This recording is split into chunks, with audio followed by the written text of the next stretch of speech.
di waxtaane actualité politique li ko waral bokk na ci ne ay jamono nga nii daanaka classe politique bi waxtaane wuñu lu dul li ñu tudde statut chef de l'opposition ba sax mu commencé di jur coow ci yenn parti politique yi moonte day jamono jooju ña ngay woote dialogue politique di ca waxtaane yu bari bokk na ci processus électoral waxtaane nañ sax yàggul dara ci nan lañ war a fale bokk ay maire fii ci Sénégal dañ ko war a soppi wala yéet jamono ji sénégalais yi nekkee ci ay jafe-jafe mbënd mi sonal leen ñeneen ñi yekk ci yeneen i jafe-jafe classe politique bi mel ne ña ngay régler ñoom yeneen i problème ndax li sénégalais yi nekkee moo leen ñor wala déet wala boog ndax loolu ñu nekk moom la ñu war a ñongal ngir Sénégal gën cee gis boppam ngir démocratie mën cee gën a dox statut chef de l'opposition ban njëriñ la am ci démocratie waaye tamit ban njëriñ lay amal Sénégal su fekkee ne lijjanti nañ ko ba teg ko lii lañ nar a waxtaane mbokk yi tey ci seen émission diine ak jamono ñoo am mbégte loolu di ci ànd ak ñoo xam ne ay kàngam lañu bokk ci ay parti politique waaye tamit wala ñu nekk analyste wala observateur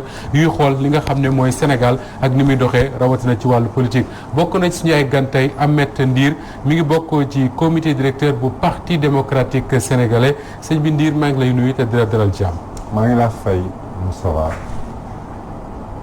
suñu ay gan mu bokk ci tamit Cheikh Sarr moo ngi bokk ci coalition bi di Benno Bokk Yaakaar nga xam ne ñoom ñoo nekk jamono ji ci nguur gi kon ñoom ñoo ànd ak président Macky Sall Cheikh Sarr maa ngi lay nuyu. maa ngi lay fay Moustapha di nuyu ñëpp ñi nga xam ne ñoo ñuy seetaan di ci yokk rek.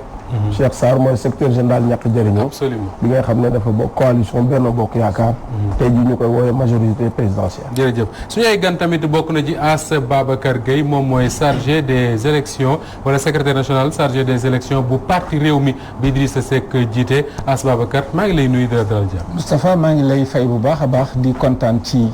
invitation suñu ay gan tamit tey ñu am mbégte lool di ànd ak moom miin ngeen ko ci plateau diine ak jamono saa su ne su soxlaa xalaatam day ñëw indil ñu ko muy Babacar Diouf Babacar nuyu naa la dalal la jàmm. maa ngi lay nuyu Moustapha di nuyu auditeurs yi ak sama mbokk yi ma bokkal. jërëjëf alors suñu waxtaan tey dañ koy doore ak As Babacar bu parti Rewmi jamono ji ñi ngi ci waxtaan ci dialogue politique est-ce que mën nañu xam yow mi nga xam ne daanaka réunion yi ñu ci def yëpp fekke nga ko fan la ñu toll ci waxtaanu dialogue politique boobu la. jërëjëf Moustapha c'est vrai que depuis le 30 mai 2019 chaque semaine la classe politique bi nga xam ne ñu ngi ci dialogue bi ñu ngi gisee les mardis ak les jeudis tey jii moo doon suñu ñaar fukkeelu daje ak juróom ci mbir yi nga xam ne ñu ngi koy waxtaane ndax dialogue bi nit ñi dañoo war a xam ni fukki poñ ak ñaar la yi nga xam ne dañ ko def ci ñetti mbuus yu bokkul bu njëkk bi mooy le volet processus électoral daanaka pare nañ ci ndax tey ñetti poñ moo ci nekk poñ bu njëkk bi mooy évaluation du processus maanaam élection yooyu jógee te nga xam ne dafa bari coow nan lañ koy lijjantee ak auditer fichier bi ñaar yooyu d'accord nañu ci ba am na ñu ko dénk ba ñu ngi xaar liggéey boobu sur 4 mois mu pare bu loolu pare ñu song ñetteelu poñ bi mooy nan la ñuy organiser élection locale yi ci noonu la am report bi nga xam ne indi na coow lu bare bare ñuy wax rek ñu ñuy wax ni way reporté nañ ko te xamuñu kañ la noonu dong la mën a demee nag ndax report bu njëkk bi président Macky Sall par un décret mënoon na ko def ndax tant que génnul 5e année bi mën na ko def mais dès lors report bi dafa war a génn 5e année de mandature bi loi bi fokk mu dem assemblée nationale te assemblée ña nga ca vacances donc loolu rek moo ko téye dañ ko waxtaane suñu biir ba xam date bi baax bu boobaa la loi électorale ñu changé ko ñu xam kañ la donc pour ñu xam date élection locale yi faaw assemblée nationale fokk mu ne parce que ndax l'article 232 ak 266 bi nga xam ne ci la Macky Sall le président sukkandiku woon pour am sañ-sañu pousse ko léegi loi bi daf ko tënk code électoral bi mayu ko fenn fu mën a jaar pour def ko donc il faudrait que ñu xaar mu jaar foofu ñu song nag bu ñu songee nag élection nan la ñuy demee ci locales yi am nañ ci poñ yu bari yi nga xam ne d'accord nañ ci d'accord nañu tey ji pour nan la ñuy fale maire beeg président conseil départemental bi ak même tey jii d'accord nañu ci nan la ñuy fale maire ville bi d'accord nañ ci waxtaan nañu aussi ba d'accord ci ni liste proportionnelle yi dañ ciy def 45% dañ ciy def 55%. liste majoritaire yi ñu def ci 45%. loolu acté nañ ko. tey jii ñu ngi toll dëgg nag ci nan la ñuy fale adjoint yi. ca noona ñun ñi nga xam ne ñooy opposition ànd ak majorité d'accord nañu ci ñu fal adjoint yi par le collège c'est-à-dire suffrage universel indirect. ñu dellu ca collège def ko. waaye maire yi ñoom suffrage direct. maire yi direct bi la d'accord nañ ci. léegi nag lu tax it ñu d'accord loolu am. maanaam ñu fal adjoint yi au niveau du conseil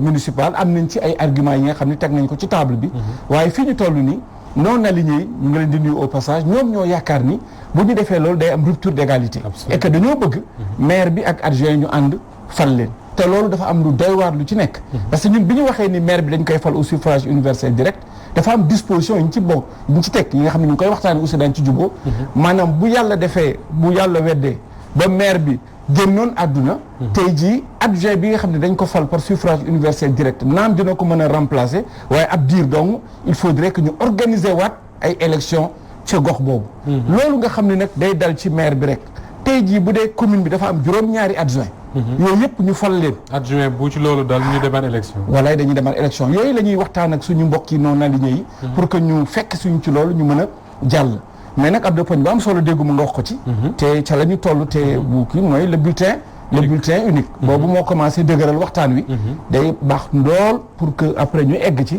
pour ñu xool véritablement nan la ñu tudd mais daal fi ñu toll loolu la ñu toll te di wax aussi Sénégal yi ni ba fii ñu toll ni atmosphère bi ñu nekk ak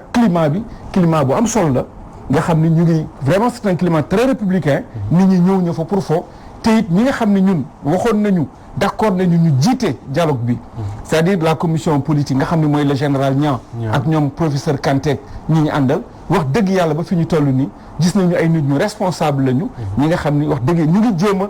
équidistant par rapport à tout le monde et nous appelle toujours à nous retrouver foofu daal la ñu toll. Cheikh Sarr bu Benno Bokk Yaakaar ci waxtaan la ñu nekk mais ñu bari gis nañ ne am na ay blocage quand même wax na ne bulletin unique boobu ñu jëm suñu deful ndànk fa la blocage di gën a bare même si dépassé nañ xëy na état bu nu ñuy fale maire ak même si la non aligné wax jubóowuguñ exactement ci nan la ñu war a fale adjoint yi nga xam ne ñoo ci topp sooy tënk loolu lépp da nga naan jar na ko waxtaan bi ñu nekkee wala jaru ko. waaw Moustapha maa ngi lay gërëm di nuyu ñu ma bokkal plateau bi may njëkk yëkkati kàddu yi jotuma leen woon nuyu. di wax ne rek dialogue bi lu am solo la ci démocratie parce que démocratie même boo jàppee ne dafa am ñi nga xam ne ñoo nekk ci nguur bi ñu leen di woowee majorité ñu nekk opposition bi dañu war di waxtaan ci li ñu bokk parce que li ñuy wax wat gaal a yëgoo te bu ñu bokkee yëf muy Sénégal fu waxtaan mënee am rek nañ ko def terewul ne ku nekk fi nga war a taxaw nga taxaw fa. dialogue bi ñu ko commencé ba léegi am na yu mu jur parce que nag nit ñi bu ñu toogoon jàkkaarloo bu ñu waxtaanul dinañu jëf bu ñu jëfee Sénégal moo ciy perte li may woowee jëf mooy liy indi violence liy indi coow lu gën a bëri mooy bu amul cadre yi nga xam ne nit ñi mën nañ ñëw wax li ñuy xalaat te loolu ñuy xalaat ñu gëm ne buñ ci d'accord dinañ ko doxali noonu. parce que nag damay fàttali ne président Macky Sall moom mooy woote dialogue bi te du tey la ko mos a def da koy def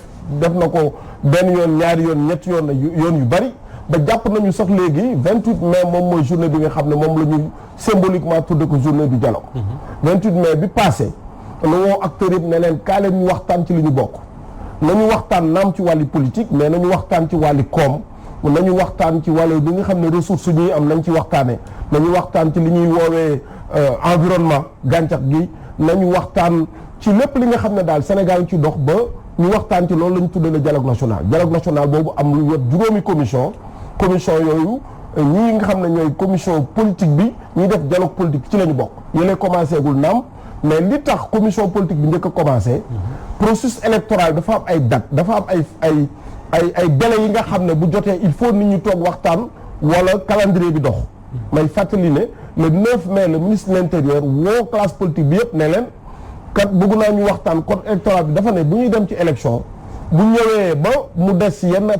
fan yi war nañoo mën a toog ku nekk wax nan nga gisee caution bi ñu war a teg mu wootee réunion boobu ku nekk wax moom mu suy procédure parce que code bi da ko tànk mais bu demee ba mu des toujours téeméeri fan ak juróom fukk war na fixer caution bi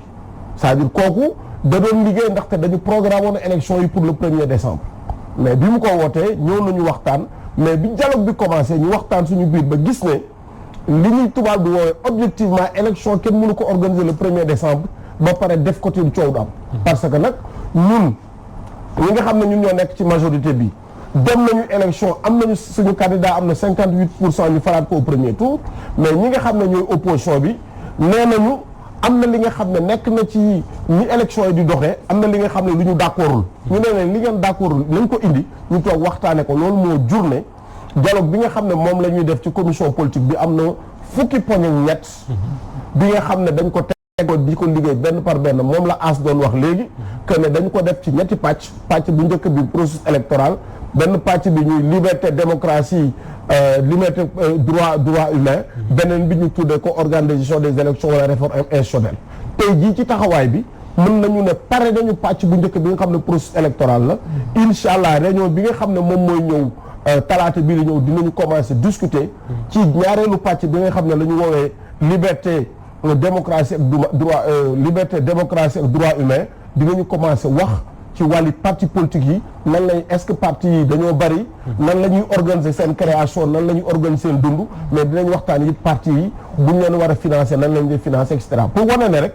dialogue baa ngi dox parce que lii lañ ci doon wut ñu bokk yëf toog waxtaan ku nekk wax lañ ci xalaat ba li nga xam ne ñun jàpp nañ ko ñun ñëpp ñi fa nekk mooy classe politique bi muy société civile muy administration bi muy ñi nga xam ne mën nañ leen woowe ñooy arbitre bi muy commission cellulaire bi lu ñu jot a jàpp loolu dañ koy dëxëñ tudde ko consensus te président jël na engagement ne lu ñu fa am consensus dinañ ko appliquer dinañ ko dugal ci code électoral dinañ ko dugal ci règlement dëkk bi donc bu ñu paree code électoral dina am lu ciy changé mais code général des collectivités territoriales dina am lu ci changé parce que ñun lu ñu jàpp rek ba ñëpp nangu ko dinañ ko dugal comme réforme pour mën a gën a doxal démocratie naam am na ci dëkk bi waaye fas bu mu daw doo nga làbbali ko li ñuy woowee améliorer processus démocratique bi bokk na ci li nga xam ne moo yëkkati dialogue boobu. d'accord alors Ahmed Ndir bu parti démocratique sénégalais améliorer processus démocratique yi bokk na ci li nga xam ne moo tax ñu woote dialogue boobule dégg nga yi nga xam ne moom lañ fa jot a waxtaane même su fekkee yéen waa parti démocratique sénégalais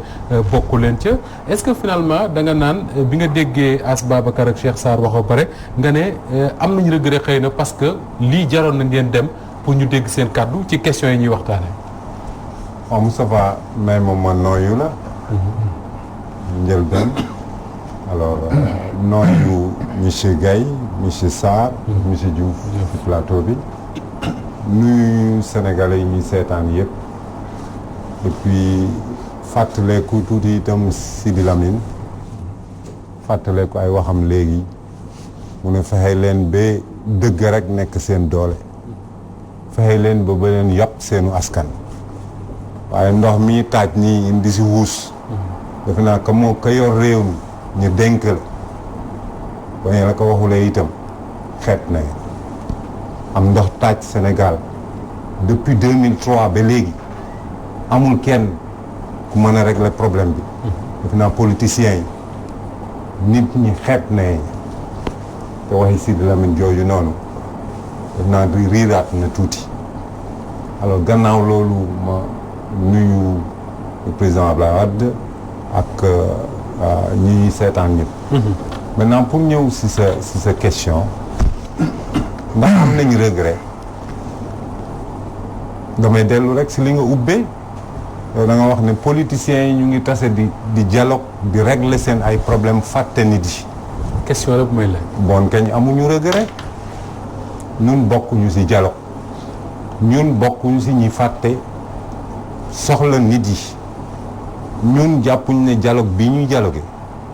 ñun ak ñeneen ñu mel ni comme waa Pastef ak ñeneen jàppuñ ne dialogue bi ñuy dialogué nii moo gën a yitteel nit yi. waaw Pastef am nañu représentation ci dialogue politique bi. d'accord ñun bokkuñu ndax li tax bokkuñu xam nga dafa am yu jiitu dialogue bi juillet 2017 dafa am ay élections yu catastrophique yu ñu fi organisé woon. législative. ay élections législatives yu catastrophique yu ñu fi organisé ñëpp coow ko. ñu ne nañ woote waxtaan. ñu def ay tappale def ay waxu caaxaan ba présidentielles yi taxaw ku ne dégg na politiciens yëpp wax ne fii ñu jëm wóorul. li ñu bëgg organiser baaxul nañu seet ministre de l'intérieur bu neutre ñu teg ka fi le président Macky Sall taxaw jàkkaarloo ak sénégalais yëpp ne duma def loolu xalaatuma ko sax organiser ay élection ba pare toog jàkkaarloo woon ak sénégalais yi nii njuuj njaaj jeex na kaay leen ñu waxtaan kan moo mën a wuyu loolu yow nga passé li fi am yëpp nga bëgg ko passer par pertes et profits ne fàtte leen lépp léegi ñëw leen ma naxaat leen sans condition sans xool nan la ñu war a dem ñun mënunoo dem si boobu dialogue amuñu benn regret si ñàkk dem si dialogue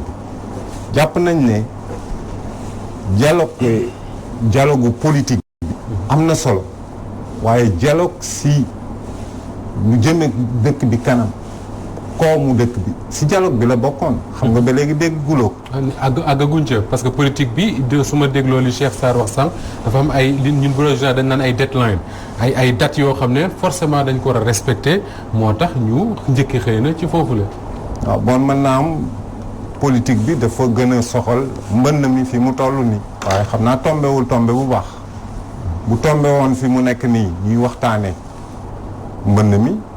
amaana ba doon na gën loolu booleeg encore mu bañ a jël kàddu gi mu yàgg fi mu jeexale ñu ni dafa tegu suñu kaw kenn mënu si dara dañuy toxal élection yi loolu du loi loolu du yoon président Macky Sall tey amul droit wu si coobareem d'accord si teg ñu ko si kenn mënu si tous ne élection yi dandal nañ ko ñetti weer amul élection yi dañ ko war a dandal si loi assemblée nationale woote ñu ne assemblée nationale wooteegul bon si situation parce que dañoo nekk ci vacances. bon si situation illégalité lañ nekk xam naa nan la ñu bëgg doxalee dëkk bi nan mettre les gens devant le fait accompli de l'illégal ba pare na lii moo fi sës est-ce que loolu c'est pas sérieux quand même ce n'est pas sérieux voilà ñun d'accord ñu si ñun waa PDS musuñ d'accord si reporter par principe déjà musuñ d'accord si ñu reporter ay élection Macky Sall amul droit reporter élection yi nii te amul loi bu ko may te benn loi ba fi may wax ak yow tey benn loi mayu ko loolu. D'accord alors Ahmed Ndir bu parti démocratique sénégalais alors Babacar Diouf soo déggee suñu du ma ne classe politique mais en tout cas représentant quelques partis yi toog fii li ñu wax ak li nga xam ne mooy contexte bi waxtaan bi amee que le président Macky Sall quand même dafay entamer son dernier mandat ñu bari yaakaar ne mooy mandat wu réforme yi mandat bi nga xam ne moo war a permettre ñu juboo ci li nga xam ne noonu la ñuy falee nit ci réew mi juboo ci yu bari bari ba bu ñu dee demati élection du am contestation est-ce que ak actes yi ñuy posé da nga jàpp ne réforme yooyu sénégalais yi doon xaar ñi ngi ci wala waxtaan la boo xam ne combine lay jur rek mais du ñu yóbbu ci li nga xam ne mooy changer réew mi. jërëjëf Moustapha c'est un échantillon très représentatif de la classe politique ah. absolument moom dëgg-dëgg. PDS réew mi benn waaw xam nga réew. classe politique daf ci am solo. ndax ba jamonoy baax. classe politique élite lañu. ñoom dañuy toog am ay projet de société di xool lu kawe. di seet lan moo mun a jëmale réew mi ci kanam. ñoom ñuy jongante ca loola. nit ñi buñ leen di déglu. ku nekk day wax ne man bu ngeen ma falee mën naa def lii ak lii ci kaw ni nga xam ne noonu laa gëm ne noonu la àddina war a doxe nit ñi tànn léegi problème bi am mooy Sénégal yi sonn nañ ci élection ndax booy xool juróomi at yu mujj ñaata élection lañ fi def ci Sénégal boo jëlee référendum bi législative bi présidentielle bi ak au conseil bi léegi ñu daal di ñëw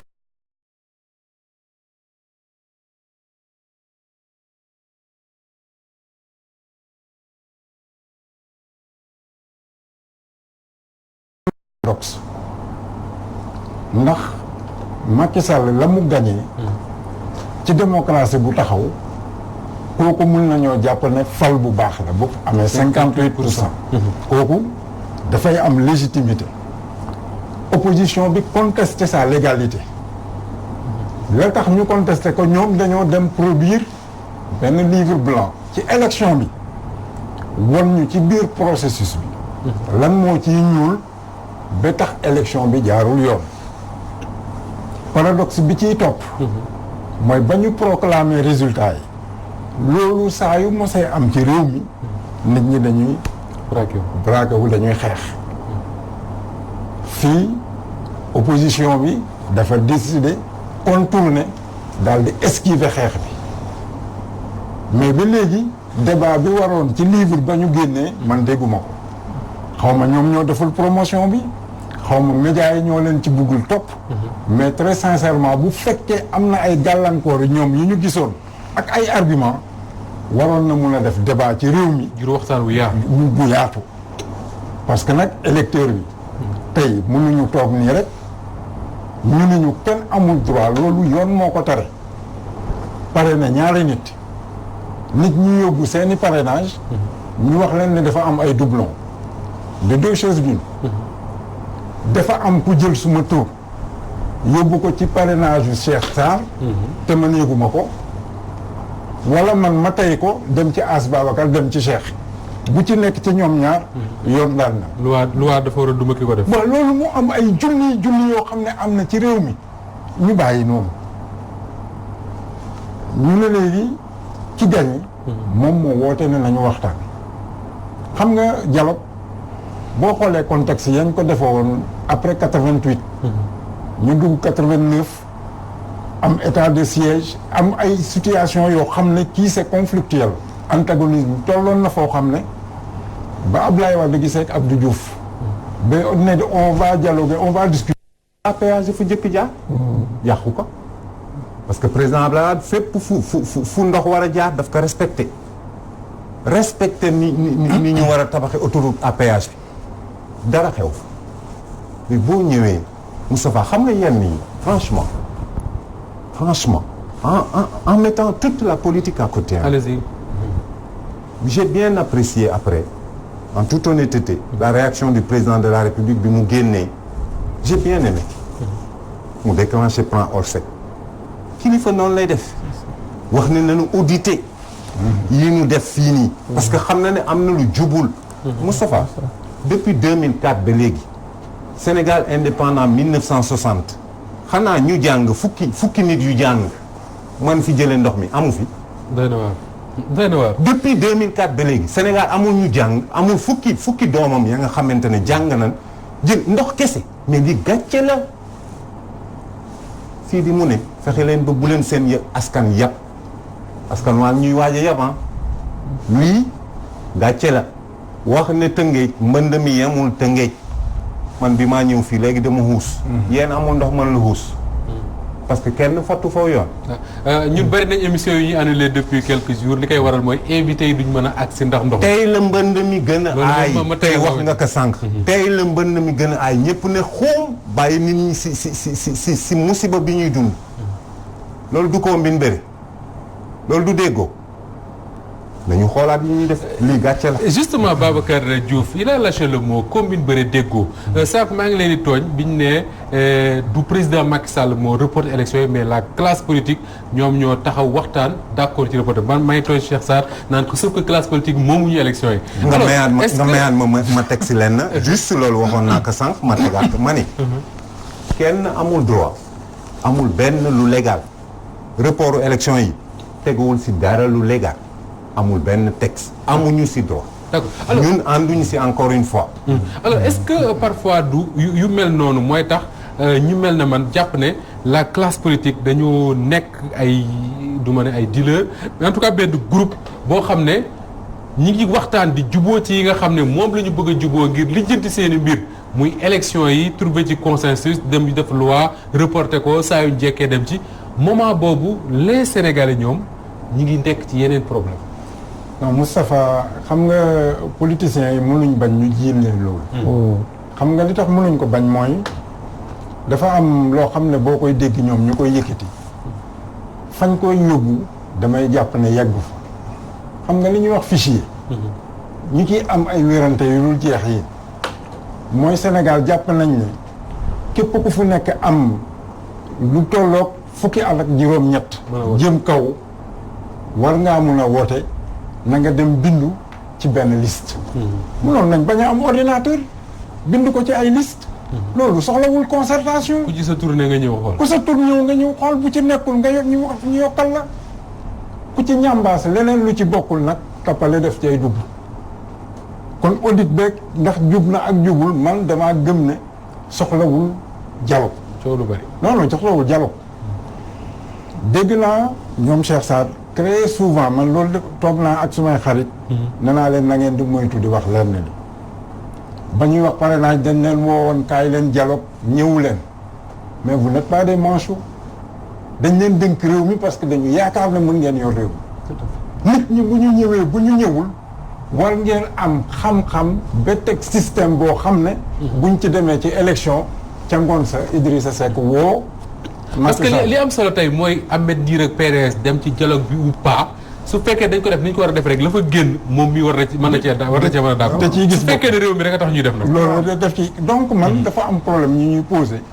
man damay bëgg ay temps ñuy simplifier mbir mi maanaam ci langage bi ñu bañ a dugg ci audit yeeg yooyu parce que audit mooy saytu rek xool ndax amul ku ci nekk ñaari yoon ndax amul ku ci waroon nekk te nekku ci lu mel noonu kuñ ci waroon dindi te dindi wuñ ko loolu nag bu ñu buggee ñëw mu nekk problème te fekk li ñuy dunde ak ndox mi ak yeneen problème lu yaas logements sociaux nii waroon na fekk loolu mooy nekk ci xolu waxtaan yi ñoom li ñuy wax dialogue su ko jëree sax ñu jiital ko man li ñuy wax nii dialogue très sincèrement pour man du dialogue concertation la wala suivi évaluation ndax ñoom dañoo nekk ci benn système boo xam ne dafa am nu muy doxe ñu jàpp ne am na ay rëq-rëq yu ci nekk ñu koy jéem a joyante mais ñoom bu ñu waxtaanul war nañ am système électoral bu jaar yoon mais naka la ñuy def ba problème mu luyaas bi nga xam ne offre moo amul ci réew mi SNHLM tabaxul kër terrain ya mënoon joxe sax mënu koo joxe nit ñi fan la ñuy dëkk ce qui fait que ñi jot a nekk lim tabaxoon fii ci Maris ñu ngi koy toj léegi ku politique yàlla may la nga accéder ci xaalisu nguur yow di nga mun a am kër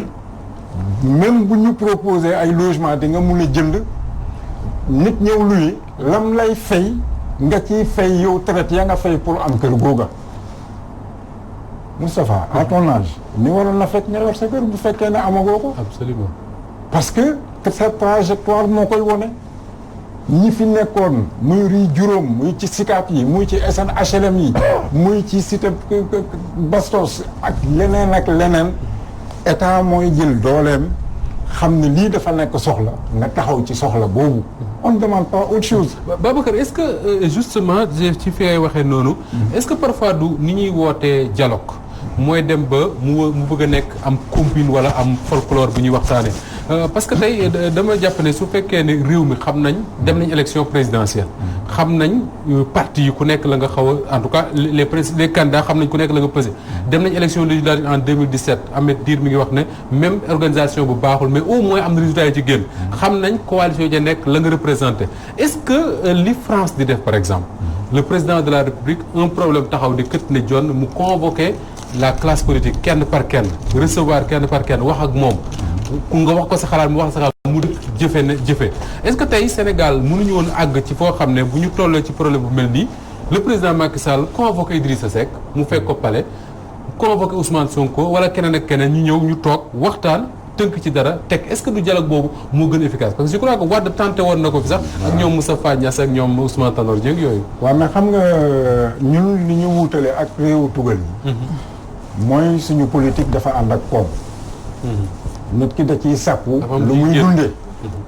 ba tax na buñ la wooyee nga dem toog ak ki yor nguur rek la nit ñi lan la ko jox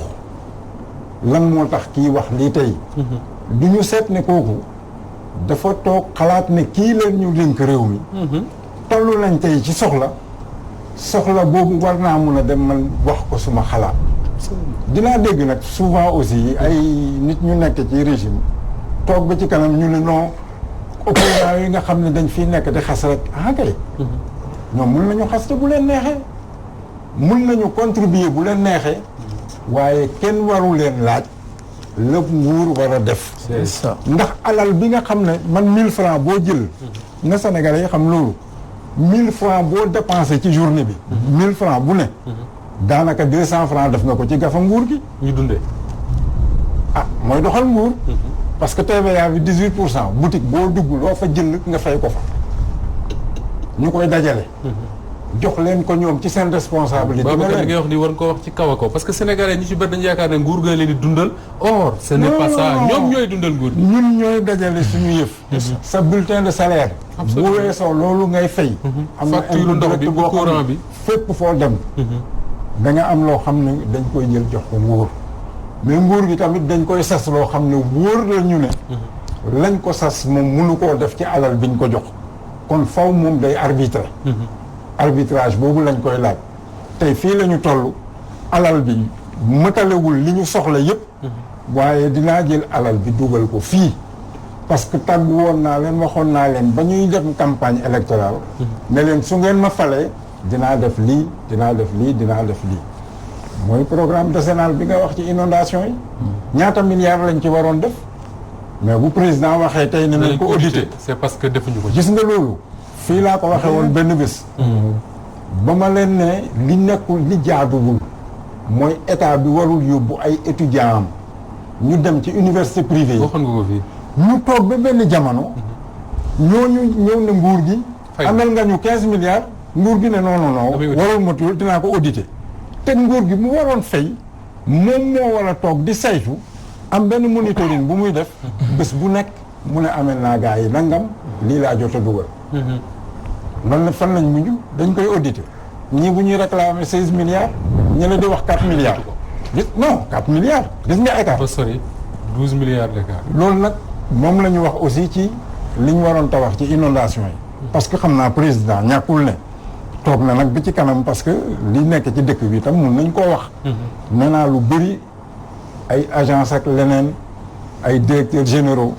dañuy toog yendoo communiquer ci li ñuy wax la communication institutionnelle. maanaam li direction bi waroon liggéey. wala agence bi li mu waroon liggéey ca la ñuy gën a wax ne la agence bay liggéey effectivement est-ce que la ñu waxoon. est-ce que fayuñu ay journalistes ñu defal leen ay éléments. ñu mel ni def nañ dara. mais dafa am loo xam ne nag c'est des révélateurs de situation. bu fekkee ne tabaxoo ay édifices yu mun a nàcc ndox mi wala ñu ko mun a yóbbu feneen.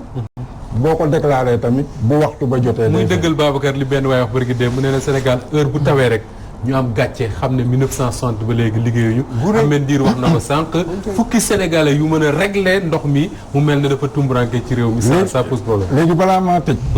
parce que dafa am genre scandale yoo xam ne ñun. aywa bu weesoo politique. nit ñi war nañuy mun a toog xool buñ ne collecteur u aar bi. dafa am SNHLM ay kër yu mu tabax ci kawam. SNHLM moo fa tabax. waaw loolu. maanaam état bi moo defar infrastructure am ba pare ñëw yàq ko. kon naka la ñuy parce que mënoon nañ am effectivement ay structures yu nekk ci suuf ay égout ñu mun a tabax ci kaw mais day fekk dañ ko waajoon. absolument parce que tout est question de technologie. tey wax nañ ne gaz ba fa nekk mun na rey. mun na màbb mais on ne fait rien. on va attendre comme ci île Madeleine. nee na sax kër yi ñan fay yëkkati indemniser wuñ leen. dégg naa Alioune Tine di ko wax bërki dem ne mënuñu fa yëkkati kenn te indemniser wuñ ko. non xam nga loolu yëpp xam nga man problème bi ma am. mooy kenn mënul tabax lu jóg ci suuf te amuloo autorisation de construire au Sénégal. bu fekkee ne même dañu waroon ñàkk a indemniser noonu. am na ñoo xam ne dañ leen war a jàpp tëj leen parce que les responsabilités a été engagée. ci lu leer. alors loolu moo ñuy permettre ñu dellusiwaat ci waxtaane dialogue ak élection yi nga xam ne moom la ñu nekk dafa am loo xam ne As Babacar man daf ma jaaxal parce que dama laajte ñu ne ma àgg buñ ci waxtaan wi ngeen nekk yéen xam naa di nga ma ko dëggal wala nga ne ma déedéet muy le statut du chef de l'opposition mu ne coow li jékki-jékki rek ne kuru ci réew mi moom rek la ñuy waxtaane ba mu sax indi jiixi jaaxa ci yenn parti yi ñu commencé di xasante effectivement loo xam ne accès gu leen ci la wala waxtaana ko indi ci seen biir. jërëjëf dinaa ci ñëw. mais dama bëgg nga may ma tuuti rek. ma rebondir un peu ci. je suis très content de dire. merci. booy reconnaître ni le problème de l'inondation parce que boo nee 2002 rek. yaa ngi laal li nga xam ne bokk nga ci. tout à fait. c'est formidable. tout à fait. formidable ba pare échantillon bi nga am dafa am solo man mii di wax ak yow dans le premier gouvernement de Macky. waa ministre boobu nga xam ni moo dem foofu di wax loolu. Oumar Gueye. moo yoroon mbënd bi man mii maa doon chef de cabinet. booba casquette lay sol ak i bot ñun ñii ñuy fanaan ci mbënn mi di ko xool. ànd ak le premier ministre bi fa nekkoon waaye nguur day changé nit. moo tax bu ma demee ba gis mu sor westam ñëw naan fii ndox amu fi. ba pare mais ba pare 3 jours ba pare te 4 heures du matin à sa décharge ou 3 heures du matin dañ daan nekk Gounass wala ñu nekk feneen man mi maa doon suivre beaucoup de choses à ce niveau là mais c'est dommage que après mais nguur moo doy waar yooyu am nga nokk doomu Tëngéej sol sa costume ñoo naan noonu dañ ko amplifier le président de la République def plan Orsec ba pare bàyyi la fa mais on ne sanctionne pas au Sénégal c'est ça qui est malheureux man mii di wax yow Kounoune laa dëkk doomu Tëngéej laa maanaam baax mu ngi ma fekk Pikine mais Tëngéej lay yeewoo je suis de Kounoune yi ñu xam naa ko donc c'est extrêmement dangereux mais li ma bëgg wax aussi ci dialogue bi moo wax la beneen raison bi nga xam ne war ngeen mën a ñëw mais est-ce que xam nga ni am na ci benn point bi nga xam mu ngi tudd ñu ngi ko tuddee lu mu tudd encore la mise sur place d'un cadre normatif pour saytu n'est-ce pas les droits citoyens et les droits politiques ñun bu ñu eggee foofu yooyu ngay wax noonu xaw ma ñun nu ñu koy gisee mais ñun foofu la ñuy doxee nañu wax foofu li ñu ko gisee mooy non ak mais l'arrêté de Ousmane Ngom l'affaire Karim Wade l'affaire Khalifa Sall mais foofu lañ koy waxtaani moo tax mën leen seen place foofu la nekk ñun bu ñu eggee ci foofu ñu war a saytu loolu daañ ci wax liñ ci xalaat bu boobaa mu nekkaat point bu am solo moo tax je vous dis il faut amener la place de la justice dans le processus électoral donc du benn poñ rek ci processus encore que processus électoral am na solo moi qui est acteur avec d'autres bu ñu aboutir au fait que élection bi léegi suffrage universel direct la je me suis dit que on a fait un pas très très important moi j'étais candidat maire dans ma commune dans le Waalo dans le Niitch où j'avais des conseillers à 2 jours des élections j'avais 26 conseillers ki ma nekkaloon j'avais 24 ki ma nekkaloon am 22 la veille ñu jënd sama 4 conseillers ci 150 000 ak waat ci alxuraan ma xëy am 20 conseillers tey ji suñu waxee ni léegi boo demaatee ak say morom sa vote kenn du ko mën a jënd c'est une avancée importante ak yu mel noonu moo tax encore une fois on vous lance la main et je sais que y a quelqu'un qui me le dit ku bëgg Idrissa Seck damay ku bëgg Ablaye Wade damay teer turam qui dit que le président Ablaye Wade n'est jamais passif dans un combat booy xeex ak moom ba mu jaaxaan sax moytul boo ñëwee da lay prise élection yi ngeen di gagné le PDS était acteur et les résultats qui sont sortis dans les urnes ont montré que le PDS était acteur ci côté A ci côté B ci côté C bu ñu demaatoon élection ba alliance yi def nii daañu xam ne yéen a ngi ci vous avez été acteur donte ñaañ woon ngeen ko ça je le sais nous étions dans une coalition xam nañu lu mu ñu jural xam nañu aussi lu mu jural bu baax a baax ñeneen yeex bu ñu xamul loolu da nga xam ne loxo PDS dafa bu baax a baax ci lu ñu xam d'accord quand dans le Dagana Ousmane Sonko gagne Idrissa Seck dans le Dagana pour se placer deuxième il y a problème ak feneen donc yéen vous êtes acteur par rapport à ça maintenant par rapport ak le statut de l'opposition c'est un point bi nga xam ni pour wane ni ñun Sénégal rek moo ñu ñor wallahi ci biir 20 plénipotentiaires yi nga xam ne ñoo nekk ci opposition nga xam dañuy gisee di waxtaan balaa ñuy ñëw wallahi ci booba à la décharge de beaucoup de gens les gens ont dit que nañu bàyyi xel ni lii ñuy légiférer nii du pour ñun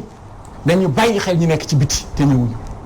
ndax tey jii mbubu ñu mën na tudd Abdou Ndiaye suba day tudd keneen am na ñuy wax loolu moo tax tey jii Cheikh wax na léegi ni ñu ngi attaqué le point ban la ñuy attaqué Cheikh bi di ñëw renforcement parti politique yi ban la ñu waroon jëkk gis avant boobu statut de l'opposition moom la ñu waroon jël mais bi ñuy waxtaanee suñu biir ci ñun dañ ni wax dëgg yàlla ce point là nañ ko yóbbu au 12e point nañ ko mujjee parce que lu tax ñu koy mujjee mooy dafa am yu gën a ne yooyu ma la wax léegi ay priorité yu doy waar la c'est-à-dire que bu ñu asseoiree la démocratie électorale ba mu taxaw loolu ñuy mujje te di ko waxtaanee te bu mu fa eggee ku ci nekk di nga wax ni nga ko xalaatee la cay mën a génn njariñu Sénégal rek lay nekk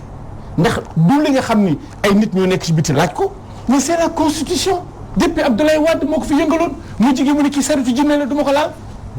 vous vous rappelez très bien avec le PS et l'AFP ba mu ko bëggee jox ñii jox ko ñële ñii ëpp ay suffrage ku ci nekk amoon 300 000 voix et poussière mais l'AFP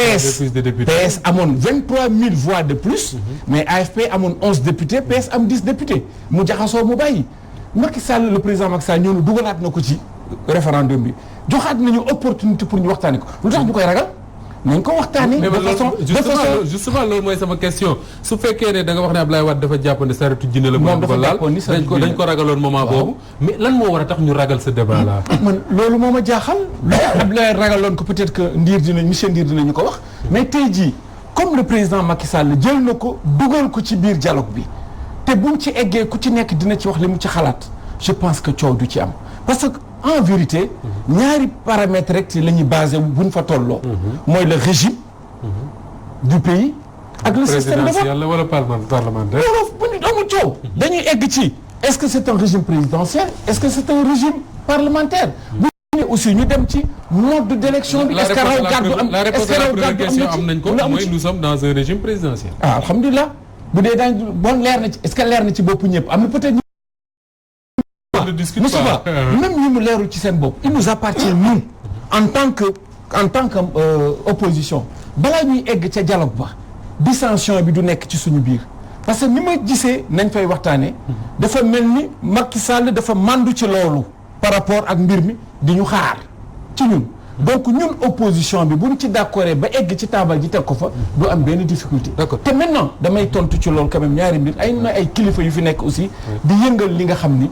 mën naa ñàkk parce que lu ñu eggagul waxtaanee guñ ci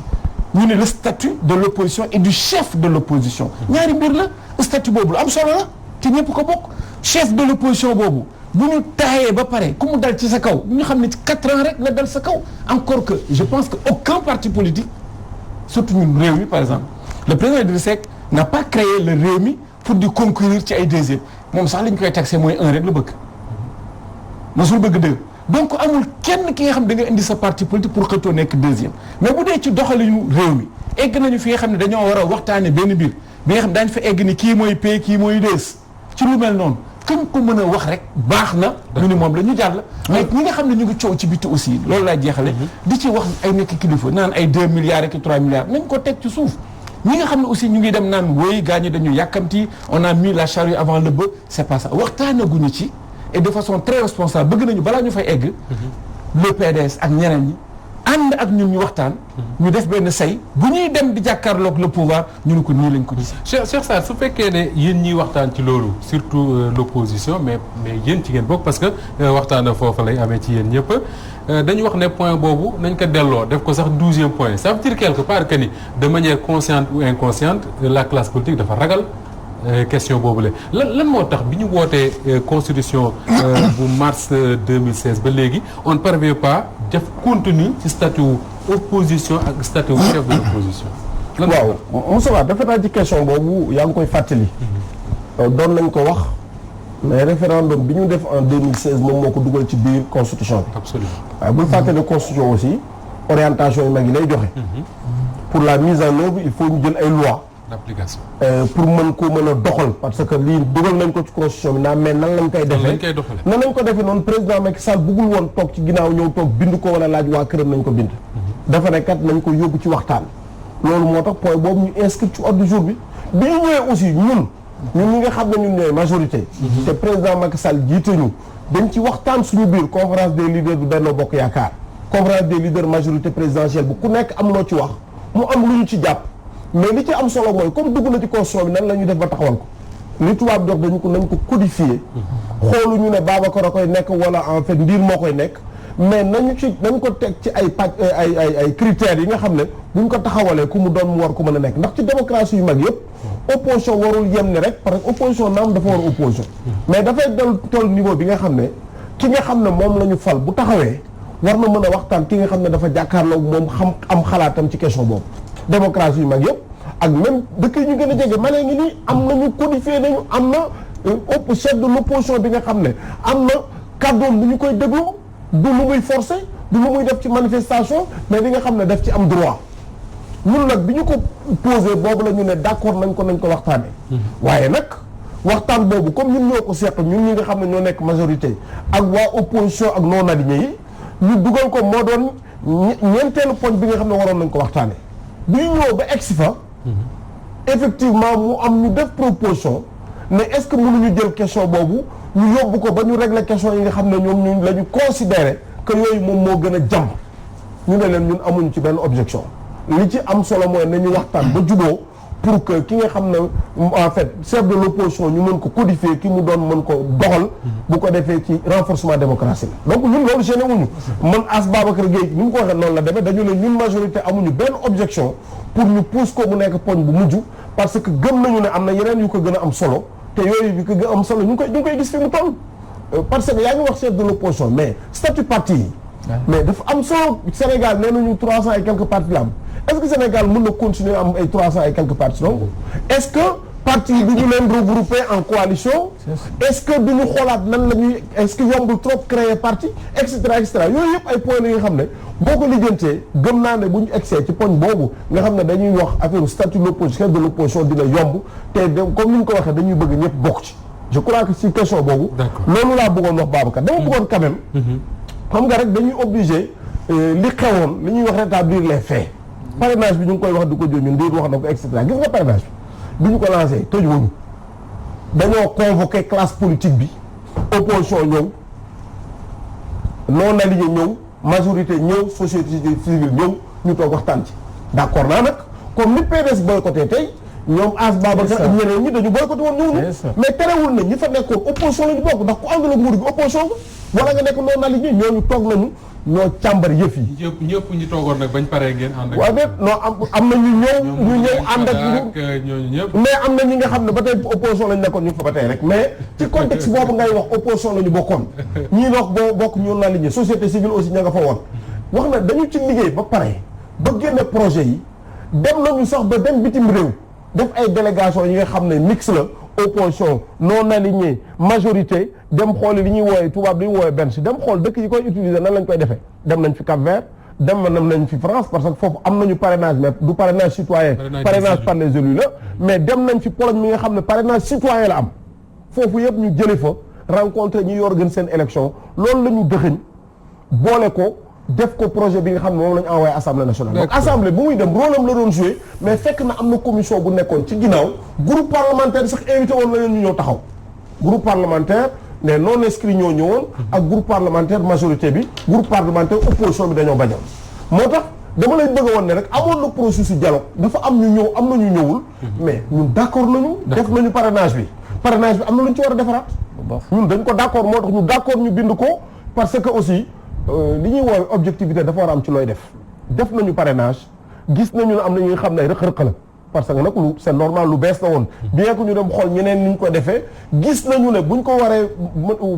mën a utiliser ci élection nañ ko defaraat ba mu gën a rafet am na lu ñu ci war a ay rëq-rëq yu ñu ci war a defal d'accord nañu nañ ko càmbar waxtaane ko président contre ko majorité ba contre ko pour dire rek ñun disponibilité la ñu ubbi ne ñëw leen ñu waxtaan ci li ñu bokk wax naa ko sama njëlbéenu wax As Babacar mu ngi nii mun na koo firndeel ñun dañu nekk ca taabal bi waxtaan ak ñoom bu ñëwee ba point bi sax mën a nekk blocage ñu ne gars yi tee ñoo xaar ñu reporté ko wax li ñu mën a avancer parce que li ñu yëkkati mooy am le maximum de consensus ci li nga xam ne moom la ñu bokk état d'esprit boobu la ñu liggéey Cheikh Sarr ñàkk jëriñu Benno Bokk Yaakaar alors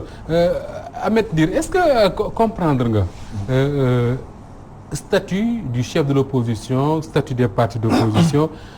poñ la yoo xam ne ñi ngay waxtaan ca dialogue ba te yegguñ ca est-ce que comprendre nga lan moo war a tax mu jékki-jékki rek bëgg opposer des partis d'opposition ba gis nañ ci réseaux sociaux yi même si yenn plateau télé yi ñu commencé di dàggasante diw la war a nekk résultat présidentiel yi ko war a déterminer élection législative ko war a déterminer est-ce que comprendre nga débat boobu.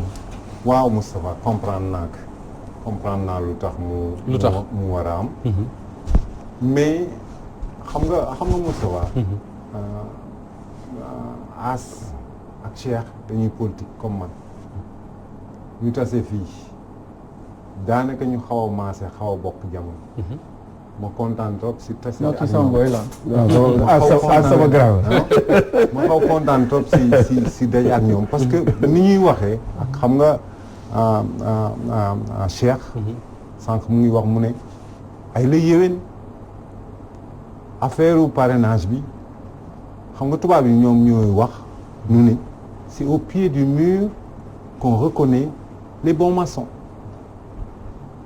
ndax parrainage bi baax na ndax parrainage bi baaxul ndax nangam élection yuñ tëgg si dëkk. Khalifa bokk si, Karim bokk si, Pape Diop bokk si, Hadjibou Soumaré bokk si baaxul. baaxul ak ñu ngeen ko mën a kiwee nañu reconnaître ne loolu noonu problème la. tout à fait. ñu bëggee defar dëkk bi dafa am ya nga xamante ni dañ si génne politique teg ko nele teg ko nele gis nga li ma koy jox moom cër yëpp. président Macky Sall laa gën a jox cër fuuf te du ma ànd ak moom. keroog bi yaayu président Macky Sall gaañoo man fekkuma Sénégal dama jël billet avion ñibbi si dem jaale ko keroog sama jaxal si loxo aw jóob laa ko teg res bon xam nga ne wekk naa ko waaye du ma mas a ànd ak moom parce que bokkuma ak moom gis-gis mais terewul ma wekk dama jàpp ne waxu statut chef de l'opposition ak opposition pour man si président Macky Sall statut wu Ablaye Wade moo ko jiitu fop dama seeti le président Ablaye Wade léegi moo am une semaine dama ruus Moustapha ma fekk président Ablaye Wade si booru Radisson kër gu tuuti sama kër ëpp ko fuuf gën ko rafet fuuf président Ablaye Wade ak li mu liggéey si dëkk bi ak li mu fi def billaahi fii président Ablaye Wade nekk sama kër mat naka ñaari yoon est-ce que du moo ko tànn est-ce que du Wade moo préféré nekk foofu le président Macky Sall warta nangu loolu Sénégalais yi waruñu seetaan loolu président Abdoulaye bi muy am kër Point E fii boobu ñun judduunu mu nekk quartier yi gën a baax si Ndakaaru amul benn loi wala dara la nga xamante ne war na jar si àddina tey président Macky Sall nekk président de la République et je lance un appel solennel président Abdoulaye fii mu nekk warta nekk foofu te président Macky Sall maa ngi koy ñaan na ko génne foofu ñu seet nu ñuy régler problème yooyu parce que lii quand même àddina kese la politique kese la defar dëkk bi moo ëpp solo téeméeri yoon li ñuy kile maintenant pour ñëwaat si sa kii statut chef de l'opposition wax naa la man xalaat naa ne statut wu président Abdoulaye moo jiitu maintenant statut chef de l'opposition pour ñun PDS xam nga sànq as wax na la lu xaw a mel noonu président xalaatu président Abdoulaye Wade la ñu ni ndax dem si yàlla ji Ousmane Tanor lay nekk naka yàlla yërëm wala Moustapha mu am lu si laxasu la nga xamante ne lu ko jaxase la parce que kii daa ëppal ay nit yu ko wateel kii ëppal ay député xam nga loolu itam neexu te kile maintenant man li nun loolu du suñ coow nun PDS coow li ñuy coow ni du suñu coow te itam man à titre personnel bu ma amoon lu may ñaan dama bëgg a ñaan ñu bañ ko def coow si dëkk bi as xaw na ko junñu léegi xam nga président Idrissa Seck quand même kenn mënu kaa tuumaal ne nekk chef de l'opposition tere na kaa nelaw Ousmane Sonko defarul partem pour nekk chef de l'opposition loolu jarul coow si lan moo war a coow coow si dëkk bi ñun loolu moom lu ñu seet la tàggasante ci diggante waa réew mi waa Pastef ak waa PDS pour ça est-ce que xalaat non pas waa PDS ñun kenn duñ dégg si coow loolu ñun li ñu xalaat mooy tey ñun ñoo ëpp ay député si assemblée nationale ba bu fekkente ne dañu jàpp ne opposition assemblée nationale lañ koy xoole ñi jiitu foofa nun la war a nekk waaye xuloo nu si coow nu si man personnellement wax naa ne jàpp naa ne statut Abdoulaye Wade moo gën a màgg fuuf si président Macky Sall ak si ñun te président Macky Sall war ko def ma ñaanaat que loolu maintenant statut chef de l'opposition benn kii rek parenthèse bu ndaw laa si am xam nga mooy ban mooy président Macky Sall dafa tëgg loolu def ko si constitution bi 2016 ñëw naa fii si yéen man leen bu ngeen boo xoolee bande yi dañ ko gis na président Macky Sall maytu leen ndax chef de l'opposition bi defar réew mi la ko defaral wala boppam booba kenn dégguma defe naa léegi nit ñi dégg ndax chef de l'opposition bi pour defar réew mi la si président Macky Sall jublu bu boobaa lu baax la bu boobaa lu baax lay nekk wala boppam la koy defar mbir yi dox boobu ba léegi lan nga gis xam nga réew mi ko tax a jóg wala boppam lan nga gis Ahmed non damay laajte rek parce que xam nga mais am nga ci gis-gis quand même waaw xam nga chef de l'opposition 2016 ba léegi ñu ngi koy wax bu ko neexoon bu subaa mu taxaw balaa weer mu taxaw waaye bu toogee nag ba mandaam des benn at mu soog a jël benn nit jox ka xalaat ne moom jeexal na élection yooyu ñëw moom mooy dem élection te partem mooy jël deuxième boppam la defaral chef de l'opposition boppam la defaral chef de l'opposition. am na fa ngay waxee sori na d'accord alors laaj baa ngi noonu ñu ngi koy wax sànq ba léegi ne démocratie majeure quand même statut chef de l'opposition mën na am lu fa mën na faa baax gis nañ ko ci Mali gi te Mali defe naa ne rawul Sénégal ci démocratie mais Babacar bu ñu woyaloo démocratie bi nga xam ne kenn lekk ko tey jii Sénégal amoon un chef de l'opposition reconnu ñu jox ko statut xëy na jox ko cabinet xëy na sax jox ko caisse parce que am na ñu ne dana am caisse bu mën a dem ba toll ci 2 milliards dara leeruma ci ak yeneen ban njëriñ la amal Sénégal wala Sénégalais yi boog ban njëriñ leen amal non am na njëriñ lu bëri parce que xam nga ñun dañuy am ay équation te du ñu tollale nombre d'équations yi ak variables yi ñu am kon day insoluble tout le temps faw nga am méngale ko xam nga boo déggee As Babacar ak Cheikh ni ñu waxee léegi nga xam ne ñoom ci seen bopp dañoo ragal dem parce que mun na nekk un nœud gordien dañoo bugg a régler yenn yi ba pare pour ñoom loolu moo après bële bu fa consensus amul daan mbër yu ndaw yi ba pare doog a dëkk Balla Gaye te loolu c'est-à-dire loolu mooy structurer suñu démocratie en termes de signification lan lay tekki Macky Sall bi nekk président tey lu tax mu nekk président c'est le suffrage universel